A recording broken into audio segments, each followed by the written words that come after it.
जय जोहार, नमस्कार। छत्तीसगढ़ न्यूज़ देख रहे हैं आप। छत्तीसगढ़ की तमाम बड़ी खबरों को विस्तार से बताएंगे, जिसमें आज की पहली बड़ी खबर है बहुत ही कांकेर में पीजी की छात्रा को प्रोफेसर अपने घर बुला करके छेड़छाड़ का मामला अब तूल पकड़ने लगा है। भाजपा युवा महिला मोर्चा के मंडल ने प्रोफेसर के पुतले का दहन किया और नारेबाजी भी की और महिला सुरक्षा को लेकर प्रशासन पर निशाना साधा है। वहीं कांकेर कॉलेज के आरोपी लॉ प्रोफेसर नरेंद्र साहू के बर्खास्त को लेकर के प्रदर्शन किया। लॉ प्रोफेसर के ऊपर आरोप है कि छात्रा को पढ़ने के बहाने अपने घर के कमरे में बुलाया और उससे जबरदस्ती करने की कोशिश की। छात्रा के शोर करने पर पड़ोसियों ने, पुलिस प्रशासन और लोगों की मदद से प्रोफेसर के चंगुल से छात्रा को छुड़ाया गया। वहीं छात्रा के आधार पर पुलिस ने मामला दर्ज कर प्रोफेसर को जेल भेज दिया है। वहीं प्रदर्शनकारियों ने प्रोफेसर को 7 दिन के भीतर बर्खास्त करने की मांग की है।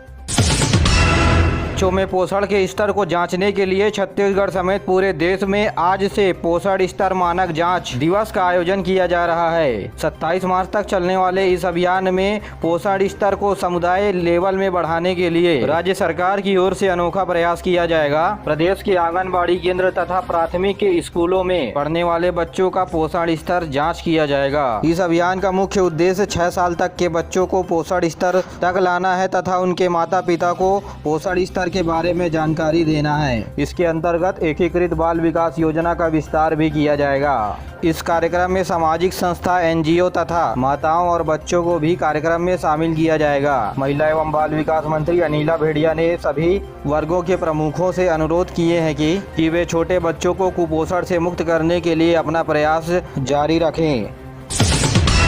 मुख्यमंत्री भूपेश बघेल सर्व ब्रह्म समाज के शपथ ग्रहण समारोह वाटिका में उपस्थित हुए।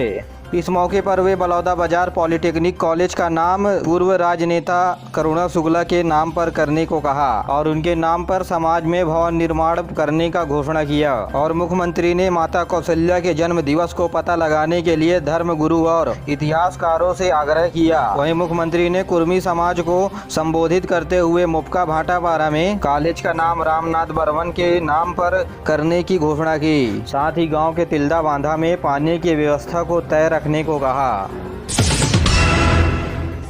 मुख्यमंत्री भूपेश बघेल ने कुम्हारी नगर पालिका में बैडमिंटन कोर्ट का लोकार्पण किया। इसमें 2 कोर्ट बनाए गए हैं जिसमें चेंजिंग रूम भी रहेगा। उसी जगह पर वर्टिकल गार्डन भी बनाया गया है। इस मौके पर उन्होंने कहा कि प्रदेश के कई जिलों में खेल के लिए अधोसंरचना बनाई जा रही है। छत्तीसगढ़ खेल के क्षेत्र में मजबूत होकर के आगे आएगा। और अपने इस प्रवास पर मुख्यमंत्री ने कुम्हारी में सीवेज ट्रीटमेंट प्लांट का भी लोकार्पण किया।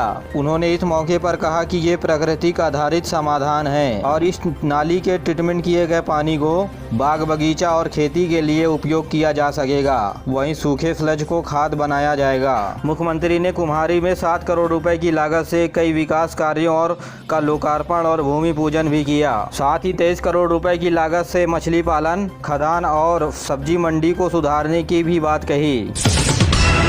भारतीय जनता पार्टी ने आरोप लगाया है कि छत्तीसगढ़ सरकार सरकारी मशीन और पुलिस का दुरुपयोग कर रहा है। पार्टी के प्रवक्ता संजय श्रीवास्तव और पूर्व विधायक देजू भाई और नवीन मार्कंडे ने पत्रकार वार्ता में बताया कि भाजपा सरकार 15 साल तक जनता की सेवा की है, लेकिन भाजपा सरकार ने सरकारी मशीन और पुलिस का दुरुपयोग कभी नहीं किया। उन्होंने आरोप लगाया कि कानून व्यवस्था राज्य में सभी तरफ से चरमरा गई है।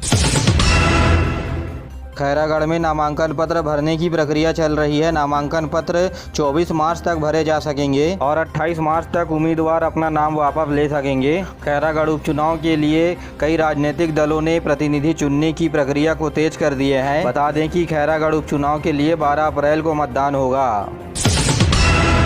प्रदेश में नदी किनारे मृदा का अपरदन कम हो और नदियों में पानी बिना रुके लगातार बहते रहे, इसके लिए नदी किनारे वृक्षारोपण कार्यक्रम छत्तीसगढ़ में चलाया जा रहा है। इसके लिए आने वाले वित्तीय बजट में 7 करोड़ 28 लाख रुपए का प्रावधान रखा गया है। रायपुर थाना सिविल लाइन क्षेत्र से 10 दिन पहले अगवा हुए एक छोटे बच्चे को पुलिस ने छुड़वाया है और इन 2 आरोपियों को उत्तराखंड से गिरफ्तार किया गया है। पुलिस को सूचना मिलने के बाद साइबर क्राइम और एंटी क्राइम के 10 सदस्यीय टीम को रवाना किया गया। पुलिस ने देहरादून में जाकर के दोनों आरोपियों को गिरफ्तार कर बच्चे को छुड़ा लिया है। कोंडा विधायक और कांग्रेस के प्रदेश अध्यक्ष मोहन मरकाम ने कोंडा गांव में कोतवाली थाना के नए बिल्डिंग का उद्घाटन किया, तो वहीं महासमुंद साइबर सेल के इंस्पेक्टर के ऊपर अज्ञात आरोपियों ने हमला कर दिया और असिस्टेंट एसआई का उपचार के समय मौत हो गया और पुलिस ने इस मामले में 5 आरोपियों को गिरफ्तार कर लिया है। दिल्ली और पंजाब के बाद आम आदमी पार्टी अब छत्तीसगढ़ में सक्रिय होती दिखाई दे रही है। छत्तीसगढ़ के प्रदेश प्रभारी राय ने रायपुर के पंचशीर में आम आदमी पार्टी के कार्यालय का उद्घाटन किया। इस दौरान कई लोगों को पार्टी की सदस्यता भी दिलाई गई। पत्रकारों से बात करते हुए प्रदीप राय ने कहा कि भाजपा और कांग्रेस दोनों ने प्रदेश के जनता के खिलाफ वादाखिलाफी की है। छत्तीसगढ़ के आम लोग भी अब आम आदमी पार्टी से जुड़ रहे हैं। सत्ता पक्ष और विपक्ष के कई नेता भी आम आदमी पार्टी के संपर्क में जुड़े हुए हैं। गोपाल राय ने कहा कि 2023 में आम आदमी पार्टी विधानसभा चुनाव लड़ेगी और इससे पहले प्रदेश में सदस्यता अभियान भी चलाया जाएगा और अगले महीने से राज्य सरकार के खिलाफ कई मुद्दों को लेकर के प्रदर्शन भी किया जाएगा। उन्होंने कहा कि प्रदेश की जनता धर्म और राजनीति के मुद्दे को छोड़ करके विकास के मुद्दे पर वोट देती है। आम आदमी पार्टी आज सोमवार को साइंस कॉलेज मैदान से बदलवो छत्तीसगढ़ का नारा लगाते हुए जुलूस यानी विजय जुलूस निकालेगी। खैरागढ़ उपचुनाव में इस समय नामांकन पत्र भरने का सिलसिला चल रहा है। वहीं नामांकन पत्र 24 मार्च तक भरे जा सकेंगे और 12 अप्रैल को वोटिंग होगी।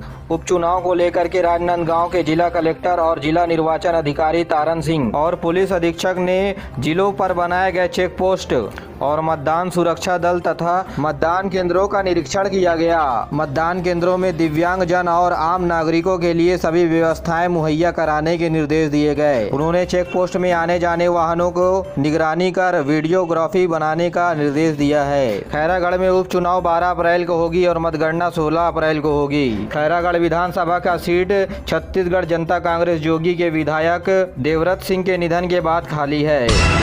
11वीं एशियन कुराश चैंपियनशिप में भाग लेने वाले छत्तीसगढ़ के 2 खिलाड़ी समेत 1 कोच का चयन हुआ है। कुराश एसोसिएशन के अध्यक्ष रवि शर्मा ने बताया कि इस चैंपियनशिप के लिए परिसव मिश्रा को भारतीय टीम के लिए कोच नियुक्त किया गया है। साथ ही छत्तीसगढ़ भिलाई के राहुल कुमार और दिव्या कुमारी को भारतीय टीम में शामिल किया गया है। राहुल कुमार का चयन 73 किलोग्राम में और दिव्या कुमारी का चयन 57 किलोग्राम में हुआ है। यह प्रतिस्पर्धा तजाकिस्तान में 17 मार्च से 21 मार्च के बीच आयोजन किया जा रहा है।